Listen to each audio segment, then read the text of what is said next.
Baik, Assalamualaikum warahmatullahi wabarakatuh. Perkenalkan, kami dari kelompok 3 bersama saya Habib Kurniawan, ada anggota saya, Desi Kurniasari, ada Virginia Faradisa. Di sini kami mengangkat sebuah tema yaitu budaya patriarki serta kekerasan terhadap perempuan adat. Nah, selanjutnya akan dijelaskan oleh saya sendiri. Nah, yang pertama ada arah-arah perjuangan feminisme.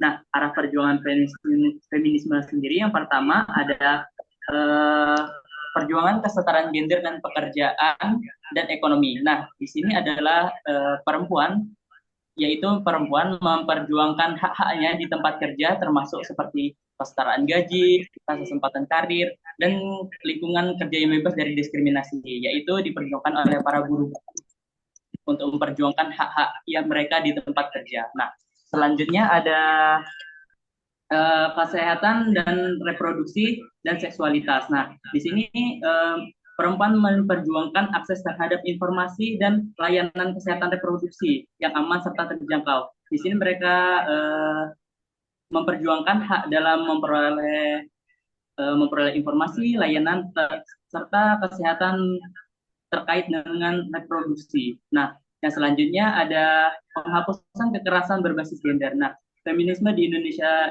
sendiri itu adalah berfokus untuk penghapusan terhadap kekerasan gender yang dihadapi oleh perempuan.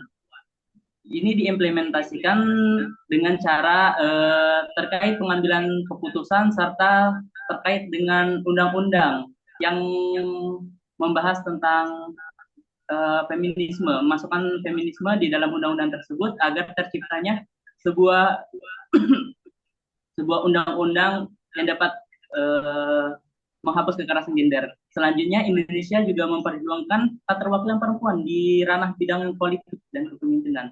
Di sini adalah perjuangan atau partisipasi perempuan dalam politik dan kepemimpinan yang ada di Indonesia. Baik, itu saja yang dapat saya jelaskan. Saya lanjutkan dengan rekan saya, Desi Kurniasari. Kami silakan. Baik, terima kasih kepada moderator. Selanjutnya yaitu persoalan sosial terkait gender di Indonesia. Nah, di sini kami mengambil kasus dari suku Mentawai yang mana terjadinya patriarki dan kekerasan terhadap perempuan adat di suku Mentawai. Nah, hal ini membahas tentang tantangan yang dihadapi perempuan adat di Kepulauan Mentawai akibat budaya patriarki dan ketidaksetaraan gender. Nah, diskriminasi ini memperbesar risiko kekerasan berbasis gender dan memperburuk kondisi serta ekonomi perempuan, yang mana pada tahun 2022 jumlah kekerasan terhadap perempuan di Provinsi Sumatera Barat berjumlah 228 kasus menurut BPS. Nah, em, eh, suku Mentawai sendiri, Pulau Mentawai sendiri yaitu berada termasuk wilayah dari Sumatera Barat, yang mana suku Mentawai ini adalah suku asli yang menetap di Kepulauan Mentawai. Nah, terus terkait dengan patriarki sendiri, di suku adat Mentawai sendiri, budaya patriarkinya itu masih kental gitu, yang mana mereka itu menempatkan perempuan itu berada di bawah laki-laki. Nah, yang mana hal ini menyebabkan perempuan itu sering mengalami diskriminasi dan ketidakadilan baik dalam ranah eh, domestik maupun dalam ranah publik. Nah, terlebihnya dalam suatu kegiatan diskusi atau musyawarah gitu, yang mana lebih dominan suara apa ya, suara dari laki-laki gitu, pendapat dari laki-laki yang diutamakan daripada perempuan. Nah, di dalam di dalam eh, masyarakat adat Mentawai sendiri, mereka itu ada yang disebut dengan uma gitu. Uma tuh kayak rumah, tetapi dalam rumah itu bukan berisi hanya kayak suami dan istri, anak, melainkan satu keluarga itu bisa ada 5 keluarga gitu dalam satu rumah itu. Nah, hal itu juga menjadi apa ya, kayak pemicu gitu, kayak bahwa perempuan itu berada di posisi yang kayak melayani gitu, tidak memiliki kebebasan. Nah, selanjutnya yaitu Next, Bib. Terus ada pun kondisi yang lebih memprihatinkan di mana dialami oleh perempuan dan anak penyandang disabilitas. Yang mana kalau perempuan ini bisa ketika dia mengalami kehilangan suaminya atau meninggal, di mana dia menyandang sebagai janda. Di Sukodo sendiri, perempuan yang janda ini dipandang sebagai kaum yang lemah yang tidak bisa berbuat apa-apa karena tadi penyokong hidupnya yaitu laki-laki tadi tidak lagi berada di sisi perempuan tersebut. Nah, diskriminasi ini bisa mempengaruhi em, pada kehidupan mereka yang mana bisa menyebabkan terjadinya kemiskinan dan juga bisa merambat kepada kekerasan fisik, psikis hingga terutama seksual. Nah, selanjutnya faktor-faktor penyebabnya. Nah, sistem di masyarakat yang menempatkan laki-laki sebagai pemegang kuasa utama, perempuan dianggap di bawah laki-laki dalam banyak hal. Contohnya, di keluarga yang masih kolot atau pemikiran yang masih eh, yang kuno gitu, yang mana perempuan harus menuruti kemauan dari si laki-laki atau suami dan tidak memiliki kebebasan untuk bekerja dan hanya boleh untuk berada di lingkup rumah tangga, yaitu domestik seperti nyuci, memasak, mengurus anak, dan lain sebagainya. Nah, mungkin itu saja dari saya. Saya kembalikan ke moderator. Baik, terima kasih kepada Desi. Selanjutnya akan dilanjutkan oleh rekan saya, Virginia. Kepada Virginia kami persilakan. Bentar. Baik, selanjutnya itu ada dampak persoalan. Nah, budaya patriarki dan kekerasan ini berdampak besar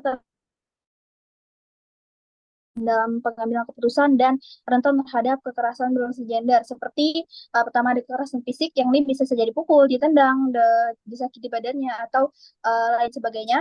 Lalu kedua ada kekerasan mental yang dimana ini merupakan tindakan dibentak, dihina, diancam, dikontrol hidupnya. Lalu ada kekerasan ekonomi, itu seperti tidak dikasih uang, tidak boleh bekerja, dan gajinya tidak boleh digunakan atau gajinya diambil. Lalu yang terakhir itu ada pelecehan seksual.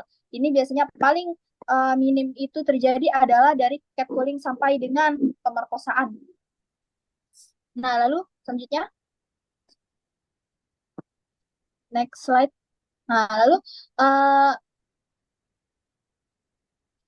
dalam pandangan feminisme radikal, upaya penyelesaiannya berdasarkan aliran tersebut itu menurut pandangan mereka itu akar masalahnya itu ya di budaya patriarki ini pada jadi yang harus dihilangkan itu ya budaya patriarki ini. Lalu yang kedua ada kekerasan itu terjadi karena adanya anggapan laki-laki itu berhak menguasai perempuan. Yang ketiga itu ada solusinya itu harus mengubah sistem dari akar, itu nggak bisa setengah-setengah. Jadi sistem yang dimana sistem patriarki ini terbentuk, nah itu yang harusnya diubah. Lalu ada cara dampak terhadap perempuan ini itu ada trauma dan ketakutan, lalu ada merasa adanya perasaan tidak berdaya dan tidak percaya diri, lalu adanya susah berkembang perempuan tersebut dan atau maju, lalu merasa hidupnya itu jadi terbatas atau nggak bebas. Lalu ada pun cara melawannya itu menurut aliran feminisme itu ada berani berbicara atau melapor kalau ada kekerasan. Lalu bisa saja dengan gabung kelompok dukungan sesama perempuan atau gerakan sosial. Lalu ada uh, mandiri secara finansial agar perempuan tersebut tidak bergantung terhadap laki-laki yang dimana itu bisa menjadi alasan bagi laki-laki itu untuk mendukung sang perempuan tersebut. Lalu yang terakhir, aktif dalam kampanye dan edukasi soal kesetaraan gender. Nah, dalam hal ini itu ada tantangannya. Apa saja itu? Yang pertama itu ada banyaknya yang masih menganggap kekerasan itu seperti hal biasa karena itu stereotip dari masyarakat bahwasannya oh udahlah kayak hal itu adalah hal sepele seperti itu, padahal itu jauh lebih dari kata sepele. Nah, lalu ada selanjutnya takut dicap pembawa aib keluarga kalau melapor. Banyak sekali kejadian pemerkosaan atau pelecehan itu sang korban tidak berani melapor dikarenakan takutnya adanya cap dari masyarakat atau dari keluarga itu sendiri bahwa sang korban tersebut merupakan pembawa aib keluarga, padahal korban tidak salah seperti itu.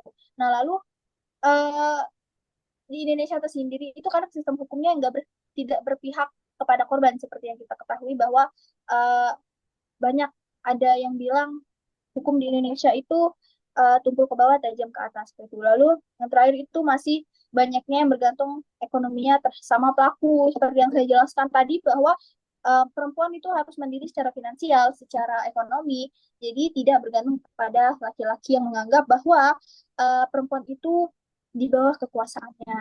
Nah, intinya feminisme radikal ini percaya kalau mau stop kekerasan atau apapun terhadap perempuan, itu sistemnya harus dirubah total. Nggak cukup cuma bikin undang-undang atau kampanye saja, tetapi cara pandang masyarakat tentang posisi perempuan ini harus diubah dari akarnya. Mungkin sekian, saya kembalikan kepada moderator.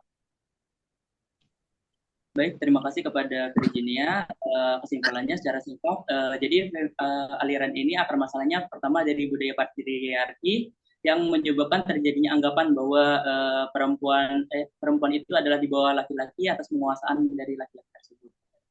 Nah, cara untuk mengatasinya seperti yang dijelaskan oleh rekan saya, yang seperti keberanian yang dimunculkan dari perempuan atas mengungkap tindakan kekerasan yang terjadi pada dirinya. Nah, pada sektor pemerintah sendiri harus mengutamakan pengarusamaan gender, yaitu dengan cara mengungkapkan peran-peran perempuan sehingga di ranah kebijakan-kebijakan atau undang-undang sehingga perempuan itu dapat terlindungi begitu. Mungkin itu saja dari presentasi dari kami akhiri. Wassalamualaikum warahmatullahi wabarakatuh.